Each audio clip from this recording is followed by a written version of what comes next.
Good afternoon to everyone. स्वागत है आप सभी लोग का द बैंकर में।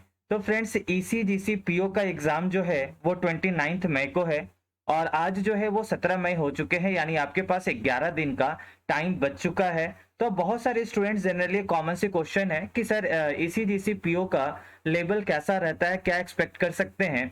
तो फ्रेंड्स, हम लोग इस वीडियो के अंदर में इसी चीज़ों पे डिस्कस करेंगे कि ईसीजीसी पीओ का जो पेपर होगा वो आपके प्रीवियस ईयर के पेपर को देखने के बाद मैं एनालिसिस करके आपको ये वीडियो बना करके दे रहा हूँ कि इस वीडियो के अंदर से आपको एक मोटा मोटी आपको इन्फॉर्मेशन पता चल पाए कि आपका एग्जाम का स्टैंडर्ड क्या होने वाला है।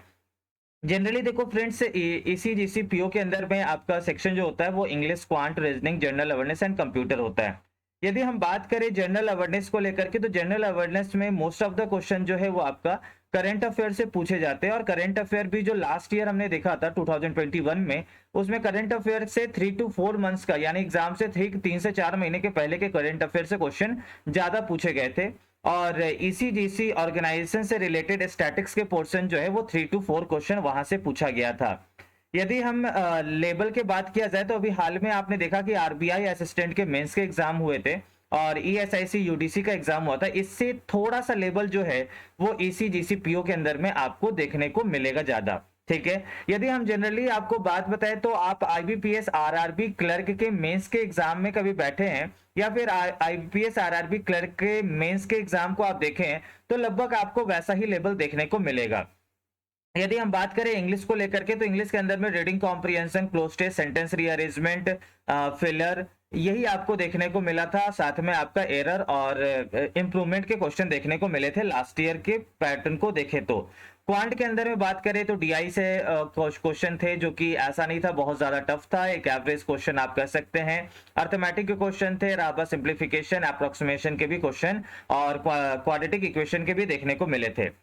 मैं डिटेल में आपको रीजनिंग के बारे में बता दूं कि रीजनिंग के अंदर में इससे आपको अंदाज हो जाएगा कि बाकी सारे पेपर भी किस लेवल का होता, क्योंकि रीजनिंग का मैं डिटेल इन्फॉर्मेशन में आप लोग को बताऊंगा और लास्ट में मैं आपको ये बताऊंगा कि अभी तक आप जो कर रहे थे वो तो कर रहे थे, रहा बात यदि आप ये काम नहीं किए थे तो एक बार जरूर है कि इस काम को करेंगे जिससे कि आपको बहुत ज्यादा फायदा देखने को मिलेगा। तो वीडियो को जरूर है कि अंत तक देखेंगे।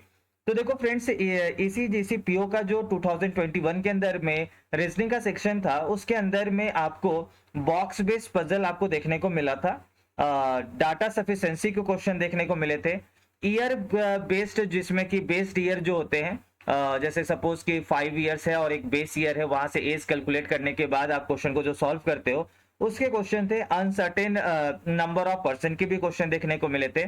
मशीन इनपुट आउटपुट से क्वेश्चन देखने को मिला था। हालांकि ऐसा नहीं कि जो पीओ के लेवल में हमको IBPS PO and SBI PO के अंदर में देखने को मिलता है वैसा नहीं था, मतलब तुरंत वो पता चल पा रहा था कि क्या पैटर्न है इनपुट आउटपुट के अंदर में। फिर उसके बाद क्रिटिकल रीजनिंग से जरूर है कि फ्रेंड्स क्वेश्चन पूछे गए थे जो कि आपको आरबीआई असिस्टेंट मेंस और ईएसआईसी यूडीसी के मेंस के अंदर में देखने को नहीं मिला था और वहां से 4 to 5 क्वेश्चन पूछे गए थे। डायरेक्शन से रिलेटेड क्वेश्चन पूछे गए थे। चाइनीज कोडिंग डिकोडिंग जो कि नॉर्मल सा बेसिक सा क्वेश्चन होता वो पूछा गया था। सिलॉक्स के क्वेश्चन जो थे वो 5 थे जिसमें कि 4 स्टेटमेंट था और 3 कंक्लूजन थे। जनरली हम लोग कंक्लूजन 2 देखते हैं, यहाँ पे 3 कंक्लूजन था और 4 स्टेटमेंट थे सिलॉक्स के अंदर में और 5 क्वेश्चन थे। सर्कुलर बेस के 7% थे जिसमें कि सब लोग सेंटर फेस किए हुए थे और उसके साथ एक वेरिएबल ऐड किया हुआ था। और मंथ डेट के बेस से, यानी कि 4 गिवन मंथ्स है और 2 गिवन डेट्स है, वहां से रिलेटेड आपके 5 क्वेश्चन पूछे गए थे। तो मोटा मोटी यदि देखा जाए तो पेपर का लेवल काफी इजी था और जनरली जो रीजनिंग के अंदर में लोगों के अटेम्प्ट थे वो 25-30 के आसपास का अटेम्प्ट बहुत सारे लोगों को देखने को मिला था। और जनरली आप इंग्लिश, क्वांट और जनरल अवेयरनेस के अंदर में भी यदि करंट अफेयर अच्छे से आप प्रिपरेशन किए हैं तो आप वहां पर भी अच्छे ढंग से अटेम्प्ट कर सकते हैं। रहा बात, मैं आप लोगों को करंट अफेयर को लेकर के डिस्क्रिप्शन में ओली बोर्ड का लिंक दे दूंगा। जनरली वो फ्री ऑफ कॉस्ट होता है, वैसे स्टूडेंट जो एफर्ट नहीं कर पाते हैं किसी चीज बाई करने को लेकर के, तो आप इसका फायदा जरूर उठाएं। 3 to 4 मंथ्स का आपको मैं एक लिंक दे दूंगा, उससे आप आगे पीछे जाकर के आप सारे करंट अफेयर को डाउनलोड कर लेना और एक बार जरूर एक रिवीजन कर लेना। काफी अच्छा आपको करंट अफेयर वहां से क्वेश्चन देखने को मिल जाएगा। रहा बात इसमें जो दूसरा सेक्शन होता है फ्रेंड्स, ये तो आपका ऑब्जेक्टिव पेपर है। रहा बात सब्जेक्टिव पेपर जो है वो आपका डिस्क्रिप्टिव पेपर होता है जहां पर एसे राइटिंग होते हैं और प्रेसाइज राइटिंग होते हैं जो कि 20 मार्क्स का होता है। मेनली स्टूडेंट्स जो है फ्रेंड्स इसी चीजों को वो इग्नोर करते हैं और यही चीज वहां पर काफी ज्यादा दिक्कत तो होने को देखने को मिल जाता है। तो आप लोग ऐसा काम नहीं करेंगे, डिस्क्रिप्टिव के भी अच्छे ढंग से एक बार जरूर है कि देखें, कम से कम 1 से 2 दिन जो है वो आप डिस्क्रिप्टिव पेपर को जरूर दें। कि ऐसे के 2 आपके पास ऐसे ऑप्शन होते हैं जिसमें से एक अटेम्प्ट करना होता है। सेम प्रेसाइज राइटिंग के अंदर में भी 2 आपके पास ऑप्शन होते हैं, उसमें से एक अटेम्प्ट करना होता है और 40 मार्क्स का ये पेपर होता है। ठीक है, रहा बात आप लोग मॉक टेस्ट लगा रहे हो तो आपके कितने मार्क्स आ रहे हैं।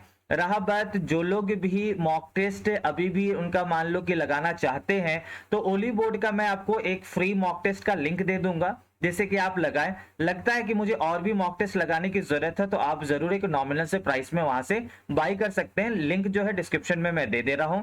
Thank you for watching the banker. God bless you to all of you.